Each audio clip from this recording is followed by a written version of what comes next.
And I don't mean just like capital grants to like buy buses. So our team will look at, okay, maybe we're going to build a facility in a neighborhood that has suffered divestment for 50 years.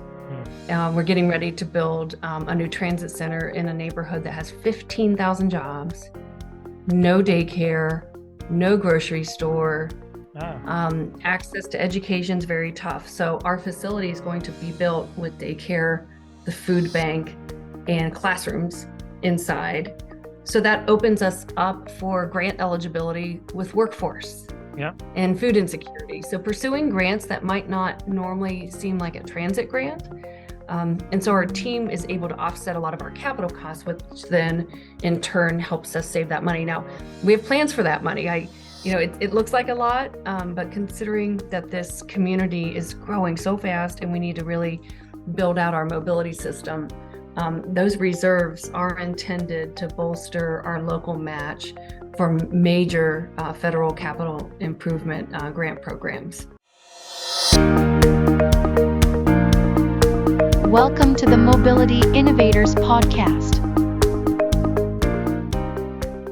Hello everyone, welcome to another episode of Mobility Innovator Podcast. I'm your host, Jaspal Singh. Mobility Innovator Podcast invite key innovators in the transportation and logistics sector to share their experience and future forecast. In this episode, we'll be discussing the role of innovation for future of public transit agencies in North America. Our today's guest is an amazing transit CEO. She's the president and CEO of the Central Ohio Transit Authority. You can say COTA. COTA is the public transit agencies that serve Columbus, Ohio metropolitan area, providing transportation to nearly 19 million passengers annually. She assumed the role in April 2018, becoming the second woman to lead the organization in its history.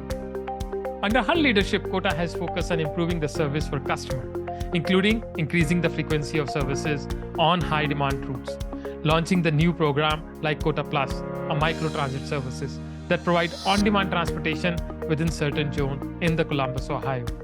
Prior to joining COTA, she served as the Chief Operating Officer of the Transportation Research Center.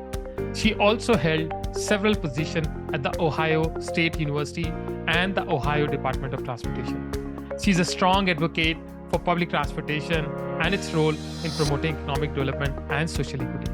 I'm so happy to welcome Joanna Pinkerton, President and CEO, Central Ohio Transit Authority. Now it's time to listen and learn.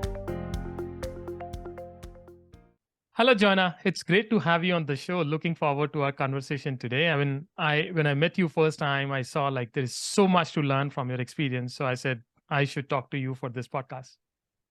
Well, I appreciate the invitation. Thank you for making the time. Those who know me know that I love to talk about this concept of movement, which it affects us all. And so I'm really glad that you asked for me to join you in this podcast. And I hope we have a really great discussion ahead. Looking forward to that. And what's a good way to start your personal journey into the public transit space? Because you studied in Ohio, you started your career in Ohio, but throughout you work with Ohio Department of Transportation, then Ohio State University. But largely your experience was always in automobile and transportation space. And I would say Central Ohio Transit Authority is like your first formal position in transit. So my question is, what inspired you to pursue a career in public transit? Because it's not that fancy world. People doesn't see it as a fancy world. And something I saw your LinkedIn profile, it's quite rich, but something which you haven't shared on your LinkedIn profile or public domain.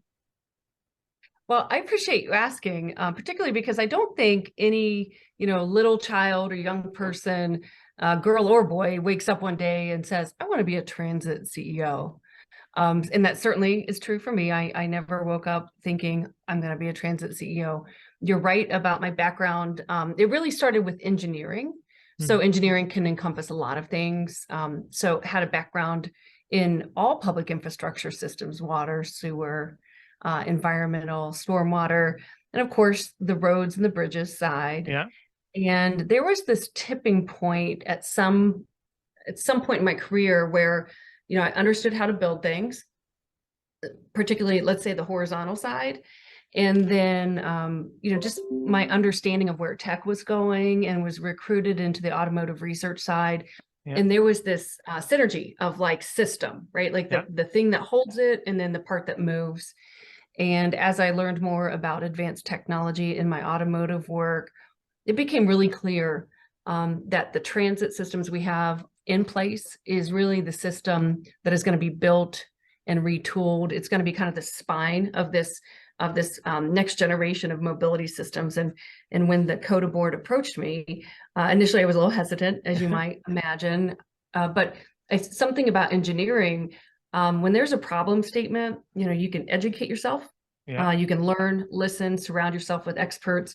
And it really was a leap of faith to say, I may not know everything about transit. I know a lot about mobility systems and technology. And so let's jump into this and see what the problem statement is, and then work towards having a better transit system for our community. No, that's great. I mean, I would say we are lucky to have you, because that's what we need more. The transit is there, it's a backbone, but you need to add the system approach. You need to have that problem statement approach to solve it.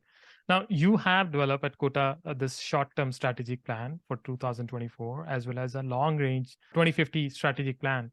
And I love the point that it is centered around moving every life forward. It's not about just moving people. It's like moving every life forward, no matter which part of the world you're coming from and what is your status, what is your economy, what kind of person you are. So you want to move everybody forward. I would love to know why that statement you put it. And the other point is, what happened is, like you mentioned, COVID was a big change for the industry. Once COVID hit, everything stopped. Public transit was still suffering from it. So what were the challenge faced during that time? Because I know you must be very new in the job, and suddenly you got this news of, okay, stop everything and rebuild everything. Right. How the agency overcome those challenges? What was your experience during COVID period? Well, it's interesting to hear you break that question kind of into the two parts. And I'll start with that long-term strategic planning. In our strategic plan, when I came on board, very well-functioning organization, amazing employees, great people, and really well-run transit agency for the most part. But like any organization, I don't care whether you're private, public, nonprofit, there was really no guiding principles. It's like, so how does everybody know what to focus on, so that they know that the thing they do today is contributing towards this long-term goal? And so we actually embarked on our first strategic planning process ever here at COTA. I'd been through that in both the private, academic, and nonprofit worlds. And it was an exercise. I give our employees a lot of the credit, almost 1,100 employees, and more than 20% of them jumped in and contributed, used their voices. We consulted with community leaders, customers, like, what is your vision for us as a transit authority? What should we be doing for you? And what's interesting, I think we did have maybe some kind of mission statement or something. And I remember it was like 5 sentences long, and it had the word taxes in it. And I was like, oh my gosh, like, it doesn't really inspire you, right? And the theme throughout every single conversation, of course, there's movement, but it's not our job to tell you where you're going. It is our job to support you. Yeah.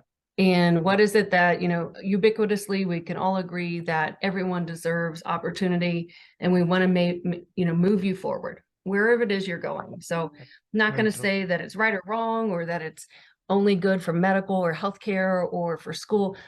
Our job is to move you forward. And so that's kind of where that moving every life forward came from. And I had some really good board members at the time too, who just got it. They were within the corporate community and going through similar exercises, because our community is changing so rapidly. Yeah. So I just had a lot of good partners in developing that new vision statement. And then there's 4 pillars, 4 guiding principles in that strategic plan. It's really about the customer experience. Customer, I should point out, can be the person who's taking a trip on COTA, or it's our employees.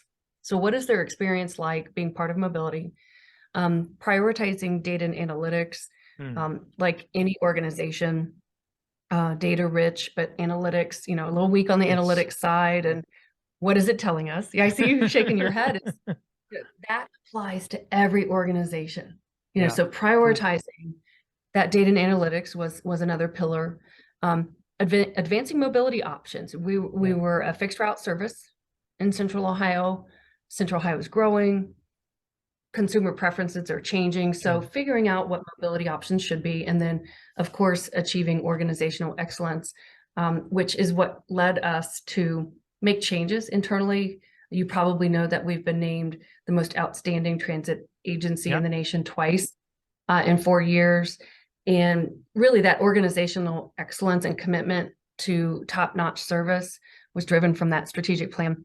But then I'll tell you, there was this conversation of should equity, diversity, and inclusion be, one of the guiding principles. And as we talk to people, and people have different opinions about what that means. Yeah. But transportation and mobility is something we all need. And it became really clear that needed to be the center post, like this, it all needed to be built around EDI. So instead of making it like a fifth guiding principle, we consider it the center of every decision. It's a lens. So as you're working in those 4 guiding principles, is it equitable for all? Does it provide opportunity? And is it inclusive so that everyone has the same opportunity? So that was kind of the process. And then really you just got to work the plan, right? You have a North Star, a lot to do all the time in transit, and you have finite resources. Yeah. And so it holds us accountable. Like, does it fit within one of those 4 guiding principles? And more importantly, is it right? Yeah. Is it grounded in equity, and are we treating people fairly? So that was the strategic plan. So fast forward to your question about the pandemic, I am so glad that we had that, those guiding principles outlined before that, because the onset of the pandemic, I almost hate to talk about it because it's like, boy, that was, that was a level of trauma that we all experienced at the same time. Now we all had different experiences, but it hit us all. And so there was not a lot of data, right? Remember that? Like, not a lot of information, not a lot of data, a lot of misinformation, a lot of fear. Yeah. So we had to make decisions quickly and in real time. And so to have these guiding principles to say, what's the data saying? What are the customers saying? How's it going to impact our operations? And does it, will we be able to serve the community? So do we meet the tenets of those 4 pillars? I'm really glad we had that strategic plan as our North Star during COVID, because we had to make really tough decisions. Like, there was a time when you couldn't even buy a mask. Do you remember that? I know. There was shortage of masks, sanitizer. So it was crazy. Pro-mask, anti-mask, you couldn't even get them. So made a lot of decisions based on what is best for our customer and what was best for our operators at that time. And I think as difficult as it was, there was a time period where we, our frontline operators in particular, and then our entire team felt like we are providing a vital service right now for this community. And it really showed with the people who had the ability to stay home and work from home. They had one experience. People who still had to go to work and had to be out, they deserved a safe experience. I remember we found I contacted some of my friends in the hospital industry, and they're like, oh yeah, we use this antiviral coating. So next thing you know, we were coating every single vehicle in our entire fleet with this antimicrobial coating. And we actually ended up pursuing I don't recall the name, but like a global certification for bio protocol. And I was really proud of that. Like, that wasn't in the transit playbook, but it made sense. Our team felt empowered. And that's something we did, within 90 days of the pandemic starting. And that's just one example of many of where our people really pulled together, centered around those principles. I mean, that's superb. And I can now re-emphasize your approach about problem statement. Like, you get any problem, okay, we need to solve this, let's figure out. And not only look solution within transit, go outside, like talk to healthcare, hospitals, how they are managing, because that's a place of more where you can have more contagious stuff. So how they are securing their facility and copy that to transit. So I love that approach of following the problem statement approach and saying, okay, this is a problem, guys. Now we need to sit together, brainstorm, and solve it. And I love the point that you remember your guiding principle by heart, because that's very important. It's not just a paper written and piece on the wall. It's actually core to whatever you're doing in your job. And not only you brought those guiding principle, but other big achievement which I see at COTA, because I went through some of the annual report and I saw one of the biggest achievement you have done is you turn a negative cash flow into a positive. Like when you in 2019, I guess you had a $17 million negative funds, and now you have surplus of $206 million. And why it is important, because you need to invest now in the transit, you need to invest in the future. And ridership number will never be 100%. It will take its time. So the revenue will not come back from the ridership. You have to be proactive to look outside. So just want to understand, what was your magic? How did you manage to turn around not only the strategic part, but the financial part? Because a lot of transit agencies are still suffering from the financial part. So what was your secret? They are struggling. And I would say, we're not immune by any means. The transit industry as a whole, finances they always have been, and will always continue to be a real challenge, because it's very capital intense, labor intense. These are costs that you need to be able to cover. With our change in our budgeting approach, there's been a few things that contributed to that. So one of those principles, when I mentioned operational excellence, it's just a commitment to managing our finances. So coming in under budget every year, and that's not from cuts. So, I know it's easy to just say, cut something and save money, but again, back to that human-centered focus. Is a customer going to be negatively impacted, or will an employee be negatively impacted? So we provided, raises to all of our employees every single year during that cost savings period, because they deserve it. Yeah. And so looking at operational efficiencies was a big thing for us. So tucking that money away for a rainy day. Of course, our position was strengthened by the support from the federal funding under the American Rescue Plan Act and the coronavirus aid relief. So talking to Washington and just making sure they understood how those funds would be used, so that they felt comfortable, allocating them, making them feel like it's worth it. And then, we've done things to eliminate like post-employment liabilities. But I'd say the biggest shift is we have, and this is tight, this is hard to do. I know we all do it at home, and it's a real challenge. We also have made a commitment, and I convinced my board to pass a policy that we will siphon off 10% of our operating cost every single year and set it aside. And so that allows you to start doing more multi-year, like 5-year capital improvement programs where you can plan ahead and understand your costs. It makes it a little tighter on the operating side, got to find that money, but then it bolsters your CIP process. And then we have an amazing team who is tireless in their pursuit of discretionary grants. And I don't mean just like capital grants to like buy buses. So our team will look at, okay, maybe we're going to build a facility in a neighborhood that has suffered divestment for 50 years. We're getting ready to build a new transit center in a neighborhood that has 15,000 jobs, no daycare, no grocery store, access to education is very tough. So our facility is going to be built with daycare, the food bank, and classrooms inside. So that opens us up for grant eligibility with workforce and food insecurity. So pursuing grants that might not normally seem like a transit grant.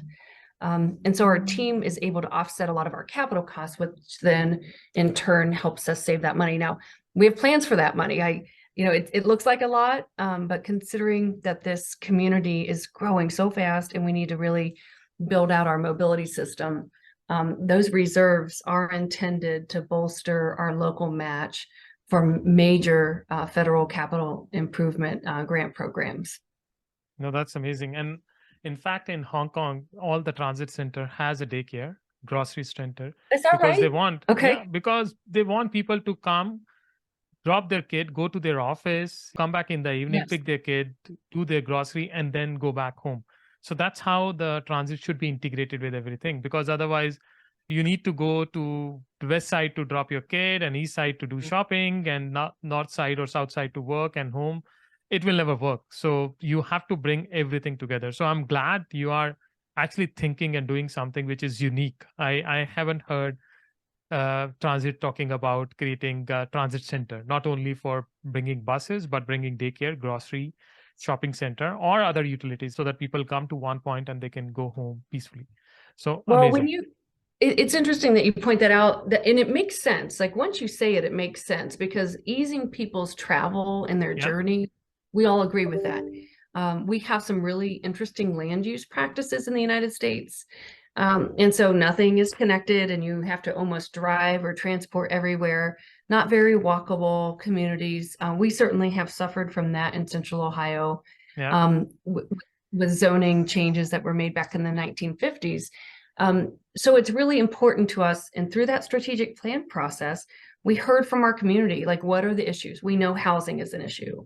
Our state has been dealing and doubly impacted by the opioid crisis. Yeah. We have workforce retraining and kind of that silver tsunami where, aging in place has certain needs, and then the younger generation. So when you look at all that, and then back to that, moving a life forward, what are the needs in the community? We're the facilitator. We get you there. But having those conversations is really what led us to think, oh, well, we're moving them to a job. But if they don't have the health care, and it was interesting, that particular area, they had a point where a lot of the employers were experiencing almost 100% turnover during the pandemic. So we're like, well, what are the root causes of that? And childcare and food were the top two. So why not put it in the transit center? No, that's great. I mean, I'm really looking forward to what you build from this and can be sharing with others, because that should be a priority for other transit agencies. And one of the interesting project COTA is again doing, which you mentioned about LinkUS, which is integrating mobility system. You are bringing biking, you are bringing walking, you are bringing public transit together. The sad part, in North America, we always see transit as an isolated project. We never see as an urban development project, because like I see a lot of cities are building light rail, BRT system, and there is nothing around LRT. And I was like, why you're not building something around the LRT stations and the corridor, create a walking space, create a movement space for people. But they never think about that, because they think our job is just to build a railway line and leave it. So what is your lesson? What inspired you to do that? And also, I would be very curious to learn a little more about this LinkUS project, which you are doing, and because you are not calling it as a BRT project, you are calling it very differently. So why that? Well, so the LinkUS Mobility Initiative, I'm so glad you were able to pick up on that just from reading, material and getting to know us. So that's a good sign that we're getting the message out there. Yeah. So we have this kind of Columbus way, like the U.S. is the representation that we have a communal commitment to figure out big problems. Like you probably have heard of our growth and major economic development deals happening. And those things happen because we work together. And as a community grows, and as you begin to address things like inequity, divestment in neighborhoods, or what it's going to take to build enough housing, when you look at it again to a system level, you realize, wow, we can't just improve the timing a little bit. Yeah. And we can't just build one line, because there's need everywhere. So really working with our partners, like the Regional Planning Commission, our planning commission is called MORPC, Mid-Ohio Regional Planning Commission. I cover dozens of jurisdictions, cities, counties, suburbs, working with each of them and building out a pro forma. And when we looked at the gaps, so when you look at how many hundreds of miles, and I mean miles, of missing sidewalk, or the fact that we've built incredible bike paths and recreational trails, and the community loves it. Like, people want this accessibility and walkability. When you look at Vision Zero principles and the dire statistics around pedestrian fatalities and automobile crashes that result in fatalities, we're losing almost $1 billion a year in Central Ohio just from automobile crashes. That's right. And so that's an opportunity cost. And if you invested your money differently, how do you make that problem go away? So really, as the anchor, we thought as we build our system out, what are all the needs? And so I really have to thank our partners at the cities and the regional planning commissions for helping us go through that very data intensive exercise. I can remember one time the team mapped out every missing sidewalk in Central Ohio. Oh, that's It amazing. was incredible. You can share And I'm with not going to tell you the. I'm not going to tell you the price tag for it, but it's a big price tag. Um, so then you put filters on it, right? So like, where are you seeing higher crash rates? Yeah. Where do people have gaps where they can't get to transit because there's no Mm. sidewalk? Or was that previously disrupted by maybe an interstate investment and it was cut off? So we put filters and lenses of equity health outcomes. So Yeah. if you live in this neighborhood, your average lifespan is 86. 2 miles away, it's 66. So looking at what public infrastructure would do to social infrastructure, we were able to negotiate, took a couple years, which are the biggest investments in transportation that would result in a different outcome for our community. So the current pro forma really is centered around at least 5 high capacity, likely BRT systems. 3 of them are under design, several hundred miles of sidewalks and bike trails, money set aside for investing in intersection improvements to make it safer for Yeah. all of the Pass. different. Mhm. And then also equitable transit-oriented development. So we know that if you fix the transit or the transportation system, it usually enables economic development, housing development. And how do we do that in a way that brings people in at market rate, but also protects those who are living in the communities? And that's why we call it ETOD, not just TOD. Yeah. So that financial pro forma was really years of work. Labeled it LinkUS, got the community behind it, and it'll require funding. So you can expect that within, so Ohio, transit's really on the local community to fund. There's not a statewide initiative. So you can expect that within our community, there'll be a conversation within the next few months. Our mayor of our capital city even came out and said that that's something that will need to go to the ballot within just a few months. Okay, but I wish you good luck, because that sounds like a super plan, and I like your approach of not doing it alone, not taking everything on your Right. own, talking to the partner, Right. talking to other regional agencies, and that's very important. And I know your first passion is about technology. So how you're looking to use technology in that Yeah. LinkUS project? What are the technology thing you want to bring it and make it like you are passionate about operational excellence, you are passionate about technology. So how you're going to marry both of them together? So it's interesting to see how quickly vehicle technology is advancing, particularly with advanced driver systems. Yeah. But those are things that are just going to eventually be flooded in all of our lives, whether it's transit or automotive. When I think about even the traffic signal, so the city controls that, but our vehicles communicate with it. I do think that there's a major overhaul, particularly with artificial intelligence and machine learning, where the traffic signal could be communicating, just like we all know that our phones are listening to us and talking, and they know where we are, anonymized, we'd like to think. But what is that user experience like? Like, I'm on time, my transit's on time, the signal knows that we all need to go someplace, and really truly making it a connected system. I could see where implementing that in a normal capital program needs to be part of all of our way of thinking, because technology will always change and it's going to accelerate. I remember at the university, more than a decade ago, looking at edge computing with, just professors and students who were looking at advanced AI systems. And I thought, wow, like, what happens when the traffic signal tells us what to do instead of it being based on the old circuits the way it is now? Amazing. So I see a place for it, particularly if it's used for the right purpose, right? I'm not a believer in technology just for technology's sake. It has to save lives.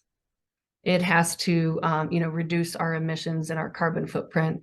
It has to help people be healthier and safer, particularly with women, minorities, children who suffer at disproportionate rates when it comes to health outcomes. Yeah. So I could see some applications there where that's kind of what gets me excited about the tech space. And I'll tell you, I get a little criticism sometimes from the industry about being too much of a tech geek, but it's part of our lives. And so I think it's Yeah. our responsibility to embrace it and see how it could be used to improve things. I fully agree with you. And the way technology is changing, I mean, people, it's like to them, it sounds like an alien language when you talk about edge compute. I mean, the word you use, edge computing, advanced AI, generative Mhm. AI, a lot of people don't even understand these things and they don't see the use case. But what you said about traffic signal telling you how to make your operation better, that's a better way Mhm. of doing, not telling the traffic signal when to turn green and red, Right. but it's telling you, okay, your bus come every day this time, so why don't you change your route and schedule according to that, and use data analytics, reduce the accident rate. And I love in the previous point you mentioned about how you're mapping out community, how you're seeing like why this neighborhood has a more life expectancy the other, Mhm. what is the reason, what is the why the sidewalk is not there. Because sometimes in transit we think that our job is just to run the bus and train, forget about Right. everything else, but that's not true. You are, like you said, every life should move forward, so you have to believe in that north star and do it. Now the other project you mentioned, which I know you mentioned to me, it was very difficult for you to start, about this on demand mobility, that COTA Plus, and you launched in 2021. You didn't get too much of big support initially, but you push it forward, you wanted to do, because you understood like passenger profile is changing, they need more services. So can you share what was the response of the service in last 2 year, and also what are the learning from the project? Because a lot of cities are now looking to implement these projects, and Sure. some of the cities are doing very badly, because some of the city, the cost of providing per trip is $70 per trip, which is Okay. even more than hiring a taxi or other service. Right. And are you looking to bring any synergy with paratransit? Because that's also one of the challenge in US. Absolutely. Absolutely. I'm so glad you brought paratransit up. So we initially decided to launch microtransit in 2019, and we might have been maybe like the third city in the nation to do it. And so like when you're out there on that kind of leading edge, it's so important to not be on the bleeding edge. Oh yeah. Like, leading edge, not bleeding edge. And not there wasn't like an off-the-shelf product that met every need. Still pretty much a VC, startup market. But we saw a need in back to that land use planning. Some of our communities and our neighborhoods are pretty dense, and we have high capacity corridors that works great. Yeah. We also have some suburban and even rural environments within just miles of downtown that, high capacity line, there's not enough demand for it, or cost wise, Yeah. or even we have some historical neighborhoods that are still brick streets, these gorgeous alleyways on the National Historic Register. I couldn't fit a full-size transit vehicle down that neighborhood street if I wanted to. Oh yeah. So the problem statement was really like, okay, we want to do this. Let's make it a pilot and let's learn. And so we launched in partnership with a suburb, which has one high capacity line that COTA runs. And what we learned very quickly is hospitals, employers, food bank, Yeah. veteran services really appreciated the ability to on demand. Our service reliability, and when we launched, was 7 minutes. So within Hmm. 7 minutes, a vehicle shows up, can carry up to 6 people. And we made a decision, since it was a pilot. Yeah. So a trip is $3 point to point, or if you're using it to go to the high capacity fixed route line, there's no charge. So the thought Ah. is it's just an extension of your trip, right? So we got board support, to have the latitude of like, we need to learn. What we learned very quickly, other suburbs started raising their hands and say, me too. We Like, want to. we went in on the game. We were able to find funding and local match from the suburb and launched in another suburb. And then found a large part of Southern Columbus, the South, we call it South Side. It's really 14 different neighborhoods that make up the South Side. So it's a city within a city. Hmm. A lot of, it was the old highway US 23, and now it's like 8 lanes wide in places. So, crossing it as a pedestrian is not an option. Oh yeah. Cut off at several different places by interstates. when we mapped the sidewalks and then streetlights, jobs had been displaced to other neighborhoods. It really became an equity issue of like, okay, let's try launching it there. So we have these 3 major areas where microtransit was launched, and we're doing thousands of trips a week. Ah, And so what it tells us is there is the demand for yeah, people who don't have car ownership, don't want car ownership, don't have access to transit easily. It's not intended to replace the fixed route at all. It's intended to yeah, get people to fixed route or to provide more localized service, especially to hospitals and job centers, if there's not high capacity transit. So we're learning where the new demand patterns are for residents. We're also working with nonprofits, hospital systems to track health outcomes to say, is this working? yeah. Is it helping people in this neighborhood? So I'm really excited about it. It's going to stay around for a while. And you mentioned paratransit. So the old dial-a-ride. Yeah, dial a ride. Um, And it's all scalable, right? It's scalable. And so what we've done, we haven't integrated the 2 yet, but in our paratransit, we did add on-demand services, not fully ADA, but more targeted towards aging in place. So aging. maybe you have a walker or a cane. And that has been, we've been overwhelmed with demand there. Hmm. So looking at how to develop a platform, because again, it still doesn't exist Yeah, yet, but there's a couple companies that are really close, of finding one that integrates that entire platform. We use Transit app for fixed route. We use the COTA Plus via app for on-demand micro transit. And then we use UServe for our on-demand paratransit. And right now, the problem statement when it comes to integration in open source software is, how do I do my job and make it easy for you, the user? Like, you don't need to know what is going on? all the different. That's exactly right. And we've had some great success, early success with integrating Lyft and Uber into our fixed route transit and Kogo, our local bike system, so that you can see your options. So we're getting Yeah. there, but it definitely takes some software development. And I don't know if you know this, but a lot of data scientists don't really think of transit as their first career option. So we're Oh, that's a working. big issue. So we're working really hard, bring people in-house or contract that work out with some of the universities and private companies. No, that's a big challenge to attract the right talent. And yesterday I was discussing is like the whatever good talent you have, there are a lot of tech company which need those talents. So they have Right. a choice between going there. But one thing you mentioned, which is very interesting, and I think I never heard about that, how you're actually making it as a last mile opportunity for high speed, high Mhm. capacity route.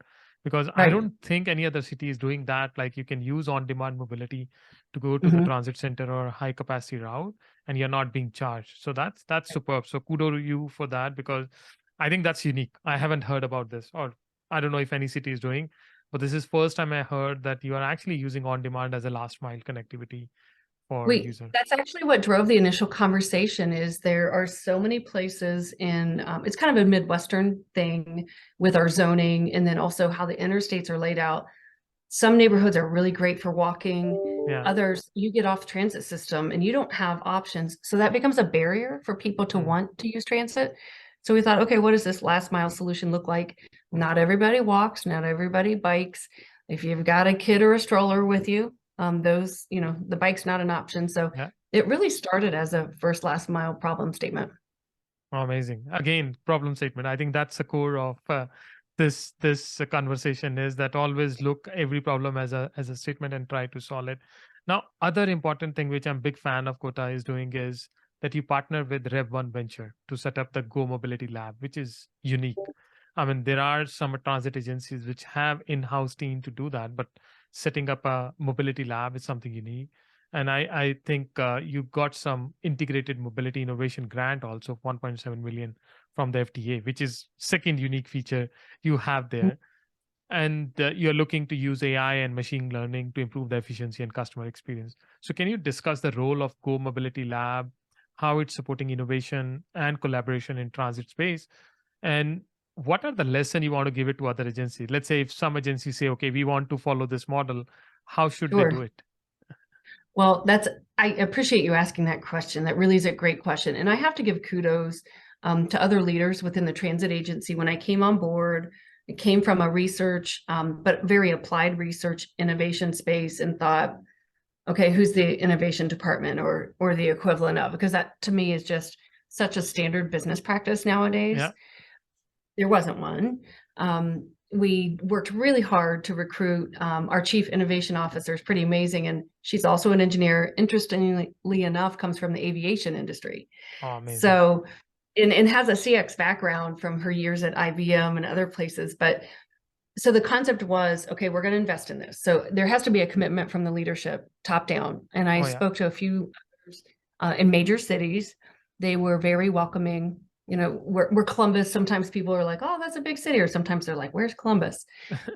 They were very welcoming and let us kind of investigate what their innovation departments looked like.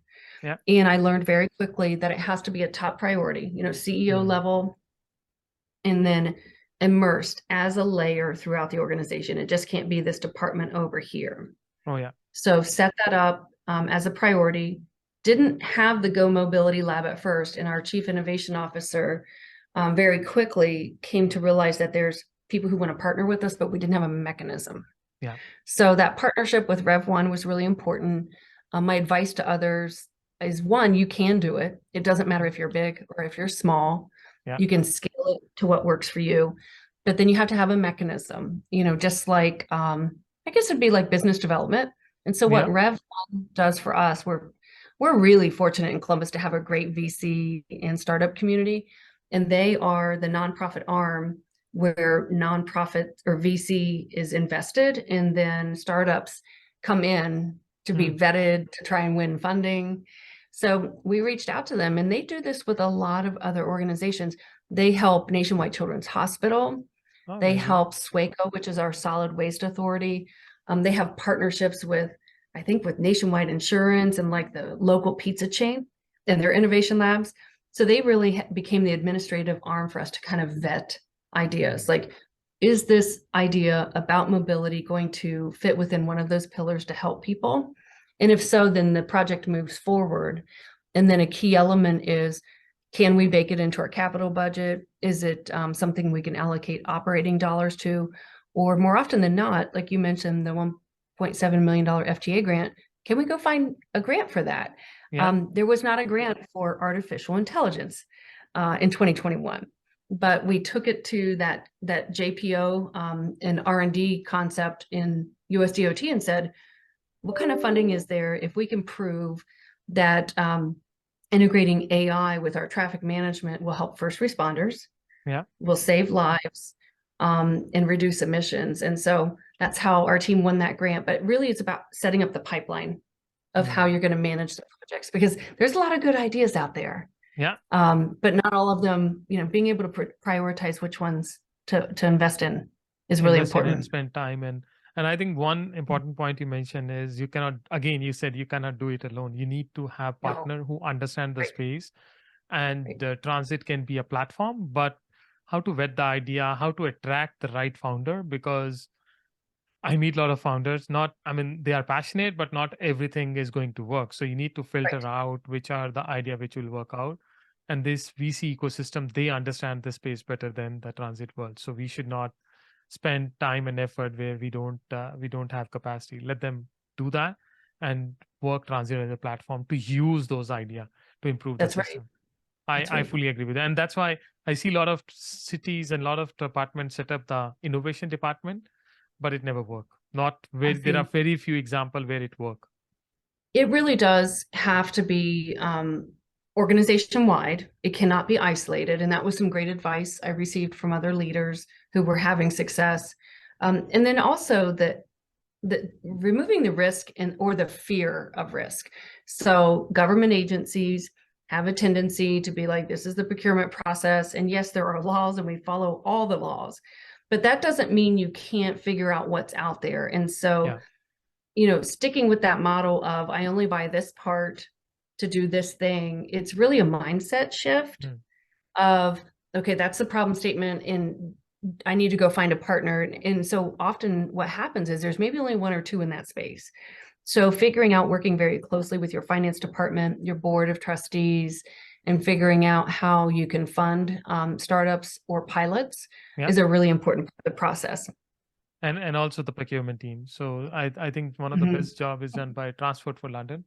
They have a good Yes, open innovation department. They are doing they superb job. do. So one important point you mentioned a little while back about attracting talent. And Mm, when I visited the COTA website, the first thing I saw was sign up bonus for the drivers.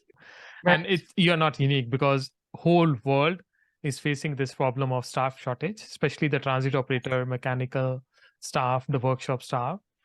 So I will be very curious to know what is your perspective on this issue. Do you think it's a transitory phase? I mean, it is temporary or it will here to stay? And what are the innovation COTA is evaluating to address this workforce challenge? Like autonomous mobility, some cities are thinking, like in Japan, they are thinking autonomous mobility can solve everything, or we need to bring some kind of technology. What are the innovative idea you are implementing at COTA to address this challenge? Well, I do wish innovation could just make this magically go away. Um, Workforce is our number one issue, and like you said, we're not immune Yeah. to this challenge. So there's a few different things we're doing. The landing page, of course, says there are careers here. Consider transport. I think even though the entire world, especially the United States, is dealing with a workforce crisis, transport has been hit a little harder than other industries, partly because it's a tough job, like Oh yeah. transportation, tough, right? So people have to generally want to be in this space. And so I think we've really focused our messaging on the why, like Hmm. saying, you make a difference in your community. So that's been part of our approach to marketing. And that has really actually changed the number of applicants we have coming in. Like everyone else, we're offering sign-on bonuses. We're offering referral bonuses to our existing operators and employees. But I think to your question about, is this temporary? We're in this for a while. I especially talk to a lot of my executive friends in healthcare who have like vacancies of like 30% nursing staff. 30%. This is crisis level. And so we all kind of presume that we're going to be in this for a couple of years. I hope I'm wrong. I really hope I'm wrong. But even if you look back a few years ago, when I started here, I remember skilled trades. That was a big topic. Yeah. We started a vehicle maintenance internship program with high schoolers back in 2018. Amazing. And they are paid, they're learning on the job, they're still going to high school. It took several years. So it took 3 to 4 years for that program to really pay off, but it's working. So it's showing younger generations that there is an opportunity for me and I can earn good money and the company will invest in me and help me earn my credentials. So a lot of these training programs are credentialed, certified by universities or post-secondary institutions or even the state of Ohio. So we're going to have to shift that same focus to every job opportunity within COTA, not just vehicle maintenance. We're looking at establishing a similar program for operators. Again, it might take a couple years for that to pay off. And then talent, we have been really consistent about messaging the why. I mentioned our chief innovation officer from aviation industry, our chief people officer, we got her from the manufacturing industry, but we really sold them on the why. Why? Like the work you do matters. The work you do matters. And I think everyone's kind of going through a little bit of self-evaluation at this point in time, having been through multiple global crises. And there's an opportunity to have a conversation with workforce there about, this is not only a place that pays well, but that there's a career here. We also focus really hard on getting the message out about female participation and minority participation. We are more than 60% minority at COTA, and the transport industry as a whole is roughly 15% female. We're 35% female here. 30, that's amazing. 35. We were at 30 when I came on board. And really, it's about modeling. If you see it, then you can believe it. Oh, yeah. So if they see people, women who are bus operators, if they see female managers, if they see a female CEO, I think it helps people to understand that this career is for them here, and I think it'll pay off in the long run. In the short term, it hurts. I'll Oh tell you, yeah, it's tough right now. no, but I mean, this is so unique because I was in one of the transit agency, one of the biggest one in America. I went to the workshop and they were struggling to hire mechanics and Mhm. electrical staff. And we were discussing the same idea is like, why don't you engage the high school student and Yes. sell this why? And they had no clue. I mean, they are still thinking to do it. And it's amazing to see you are already doing it. Again, it can be a role model for other agency because that's what I was telling. You need to catch them young. You need to show them a Yes. career path. You need to bring transit operator to show that you don't start and end your life as a transit operator, but you can grow in your career. You can rescale. You can upgrade your knowledge. And what you mentioned about women participation, I think that's very important. The challenge is scheduling, but also the facility. You need to have your facility create around the female staff member. They're probably creating a childcare facility, like you mentioned. That can be a big motivation for them to drop off their kid and then go for work and come back and pick them up. So one need to be innovative to bring more participation because their needs and challenges are different. So great to see you They are are. leading it. Well, we're making strides. I read reports and it's kind of sad or maybe even a little scary to me that it's estimated it's going to take more than another century for women's pay equity and then even with the unpaid labor, right? Like you mentioned all of the things, like Yeah. we lost 3% of our female employees. And I think nationally, the numbers were double digits of the number of women who dropped out of the workforce during the pandemic. And it really was because there's this expectation of you're also taking care of everything else. And so, helping our male colleagues and our male employees be empowered to be also having paid parental leave, having access to that same childcare, it really is about the system. It's going to take a while. Yeah. But I like the fact that we're modeling for other people that it can be done. It's certainly not a perfect system yet, though. No, but that's the way to start. In fact, another report I read from Kota website was your sustainability plan report, and it's superb. Yes. Kudos to you It's because ambitious. it's not just a report; it actually create a vision for the organization. And in that report, I remember you mentioned about the quota will increase the number of women by 10% in next 10 years. So you have a clear number stated there. You're not just saying, okay, we will increase women participation, but you are putting a target of 10% in 10 years and an increase in, like you mentioned, already 5% achieved. Now you need to make 5% more. But Yeah. I'm pretty sure it will be more than 50% in coming years.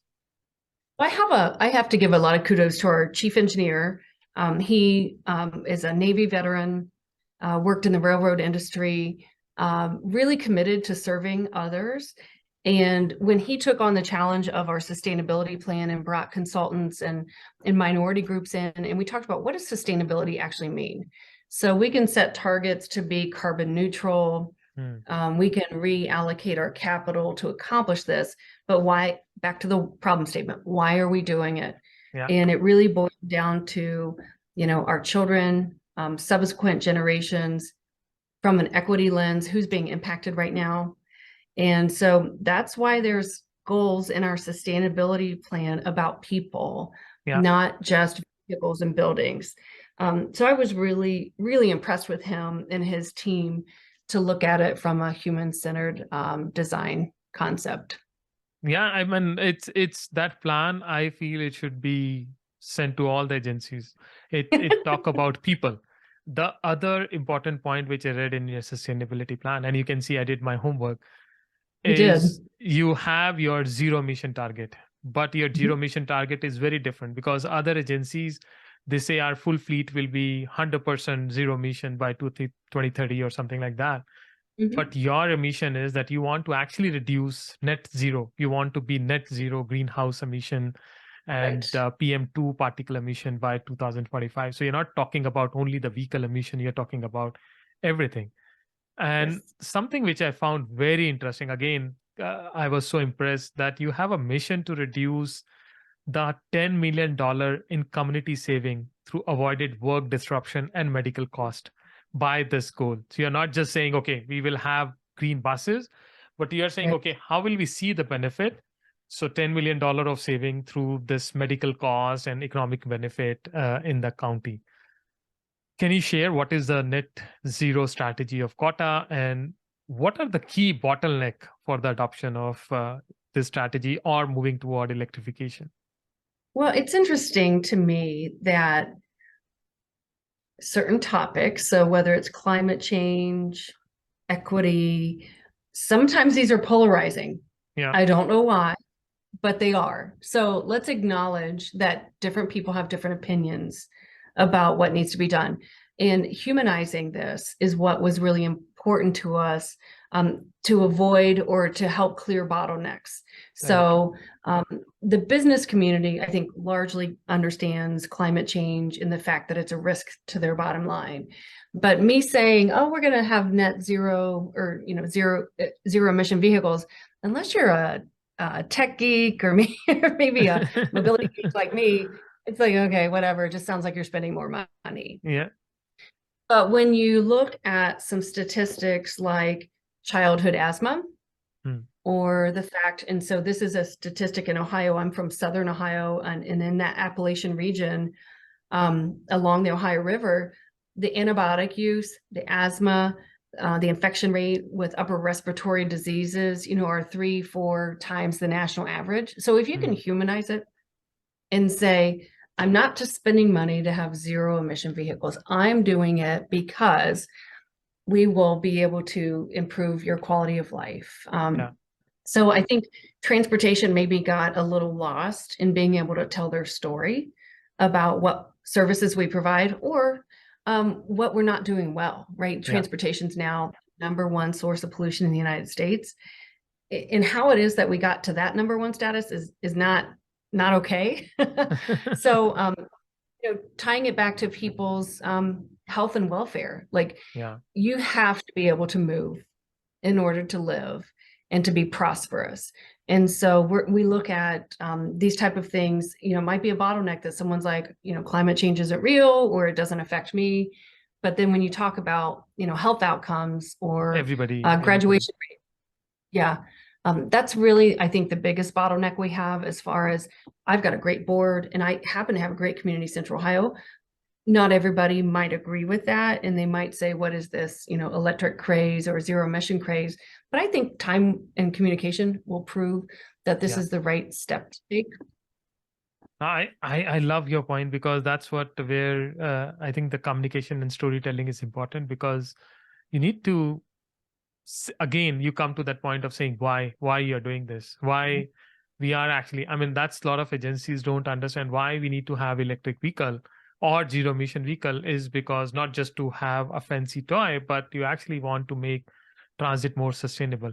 And recently there was a lot of conversation going whether you want 5 electric buses or 50 diesel buses, like whether you want more service or less service. So and like you said, there are different groups. One group will say we should just have 5 electric buses, and other group will say we should have more service. It doesn't matter even if it's a 50 diesel buses or gas buses, so it's like CNG and all. So I think the messaging is very important, and people look for service and people look for better quality of service and better health outcomes. So great to see that. And what is the plan? Like you already have electric buses. Are you planning to procure electric buses? What is the stage you are at in? So we do have just a few electric buses. We have more than 20% of our fleet is on order. I think you've heard of the supply chain issue. That's So we have a normal capital replacement program. Our commitment moving forward is everything will always be replaced with zero emission. Now you'll notice that doesn't say electric. It's zero emission. So it might be an electric vehicle. I think we have 28 of them on order right now. But then looking at the power source, so the generation and the transmission of the power, that involves your utility company. And we thankfully have a great relationship with our utility company. They actually sit on our board, so they're very close to this topic. And then your normal capital, so major renovations of our building, we needed to renovate our mechanical technician base anyways. So now's the time to go ahead and build the infrastructure that supports heavy duty charging and also accommodate maybe future. So are we talking hydrogen in the near future? So our commitment is zero, and then looking at how your normal capital program can be funding that by making different choices. I mean, in last 1 hour, I noticed like at least 20 unique thing which COTA is doing. I never heard about that. Like you mentioned about utility companies on your board, because that's amazing, because now they are part of your decision making and they are supporter. They will not object to your plan. They will be part, and they know in advance what COTA is planning, how much power is required, how utilities can integrate. This is so unique. So again, congratulations for having all these ideas and working with all the stakeholders. Well, I do have to give credit to our utility company. I don't know how we got so fortunate. If you look at utility boundaries, they're even Oh more yeah, straight it's school district boundaries. The current CEO of our utility company, which I think they cover like 11 states, happened to sit on our board, and I still remember her saying, "We've always been, a power company, and with this massive shift in focus on transportation, she's like, we've never had to be a fuel company, Hmm. like fuel for vehicles." Yeah. Right. So their problem statement is like, how do you not only generate enough electricity, but how do you distribute it? When we did the $65 million renovation to our primary transit facility and included heavy duty charging in that, the transformer and the network adjacent to it couldn't provide the electricity. Yeah. So we started those conversations with them 3 years prior, so that they would understand, and then also so that they would prioritize us, because they're going to have a lot of people making demands on them in And the future. the renovation of utility infrastructure, like transit, is not their first priority. So automobile and other sector is, but probably transit they Right. never think about. No, thank you so much, Jana. And now this is my last question, and it's about future.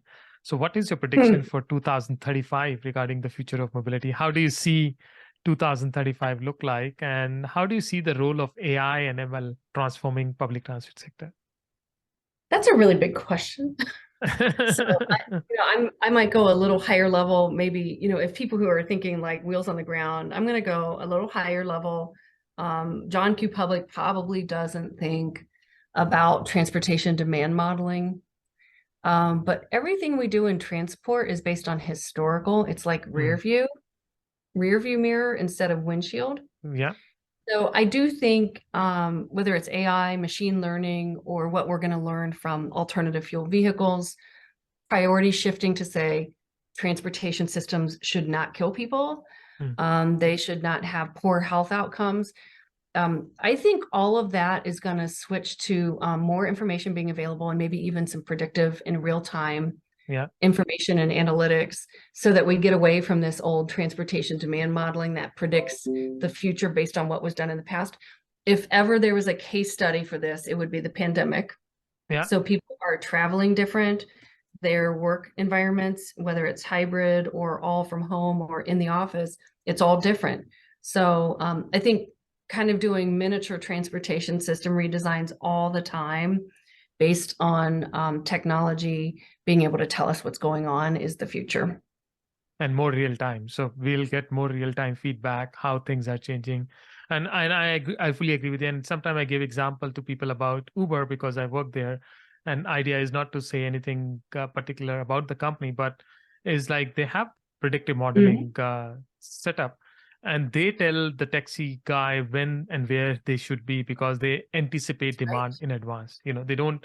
It's not like you just open the app and the taxi will just appear out of nowhere. So they know how many people will open up app there, what is their chances. And like you said, they listen to our conversation, they integrate with our calendar. So they know this guy is heading where, and then the vehicle is available. I fully agree with you. It will be more predictive. And I love your analogy about looking the rear view or windshield. It's better to always look for windshield because then you can drive faster. Right. And imagine that example you just gave, that's the vehicle and the system side. Imagine the infrastructure having that level of connectivity and intelligence. So, I always use the analogy for our beautiful downtown is 4 lanes wide. We're not going to make it 8 lanes wide and tear down our gorgeous historical state house or, the bank tower. We're going to get more out of that existing, 5 lanes and change how it's used. So I think once the infrastructure is able to incorporate that technology, you're going to see a lot a whole host of added benefits. Oh yeah, I mean, I was recently attended this Tesla annual day, and I got some of the lesson for transit. Like in Tesla, they have now a road pattern, so they know when the road condition will be bumpy. So their suspension system will automatically adjust according to the road. So you don't need to do anything. So you will get a smooth route. Their charging network, they automatically know which charger is available by what time, so you don't need to go and wait. So I think a lot of lessons we can learn from outside the industry and improve Right. and use the technology. Well, thank you Right. so much. I mean, we discussed about transit and technology and a lot of other stuff. Now we have this rapid fire question round to Oh, geez. learn a little bit more I about don't think you, I and knew about this. it's a surprise. So it's basically to know what you feel, what you think, and get some quick answer from you. So if you're ready, I'll just start. Shoot, go ahead. Okay, so if you were not in the automobile or technology and public transit sector, what other profession you would have selected? This may surprise you, but I think had I had more of the follow your passion, my initial major in college was a double major in engineering and music performance. Oh, So I think instead of saying I need a steady paycheck, I'm going to be an engineer, I think I would have entered more of the musical scene. I still have a great passion for the symphony and the arts, so I think I would have gotten into music performance, but knowing me, probably music management at some point. no, that's great. I met some guests. They want to be chef. Somebody want to be, like you said, musician. Somebody. I mean, everybody has a different passion. But at the same time, I tell people we are lucky to have you in transit because you are helping to promote it. Now you Thanks. travel different part of the world and within US. Like, which is your favorite city in the world? Favorite city? That's likely one that I've never been to. Um, Okay. I, I I suspect that there's a lot that I haven't seen, so I'm excited to travel more, especially now that it's a little easier with my children being older. But you asking that question makes me there's just this instant memory that popped up where I was able to take one of my sons to Paris, and the memories were so good because we were able to explore the city, Hmm. and we could navigate it. It was easy to walk, use the bus, the subway, the train, and our ability to explore and move really made it a great experience. Yeah, no, it's if you really want to see any city, you have to walk around. That's the only way to Yes, discover. If you're just driving in the car or in a vehicle, you will never explore the city. So it's always good right. to walk around. No, good to know that. Now, my third question is, what is the most important leadership lesson you have learned from anybody or any person gave you? Like, what is your most important leadership lesson? Undoubtedly, absolutely undoubtedly, that servant leadership is not only needed, but it's a necessary model for leadership. You don't have to be the CEO or in a senior position to be a leader. You have to you have to care about others. You have to be able to collaborate and include different perspectives to Yeah. address issues. And that might sound like kind of an engineering answer, but really, if you think about people first, you Hmm. will always come up with better solutions. So I think servant leadership, that's what I've learned is that it's the right thing to do. No, amazing. I agree with you. You not always need a title or role to take a leadership role. You need to just come forward and do that. Now, my next question is, what one thing do you wish you should have learned early in your life?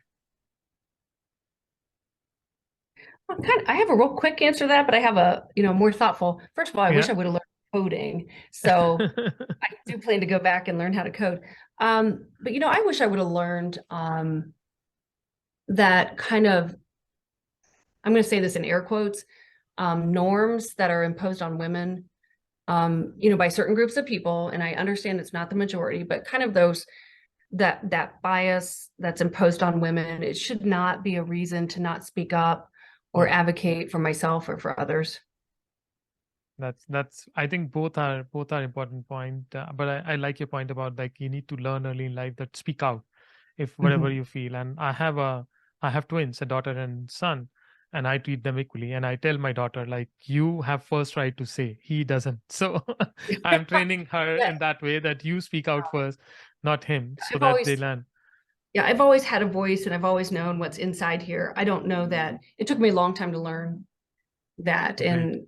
And so I wish I would have learned that earlier. Nobody are supporting. And coding, there is a woman who was 70-year-old in Japan, and she learned coding and created her own app. So there is no age to learn coding. You can. Yeah. I'm hoping that someday the Girls Who Code, this is a great organization. I follow their CEO online, and I'm hoping someday they'll like invite me in and I'll be on their board or learn how to code or something. I think it's so cool what the younger generation and younger generations of women have access to now. Oh yeah, that's technology is a great equalizer and bringing that. Now my last question is, if you can change one thing in life, what would it be? That's a pretty heavy question. Wow. Honestly and frankly, I would eradicate the hopelessness that stems from poverty.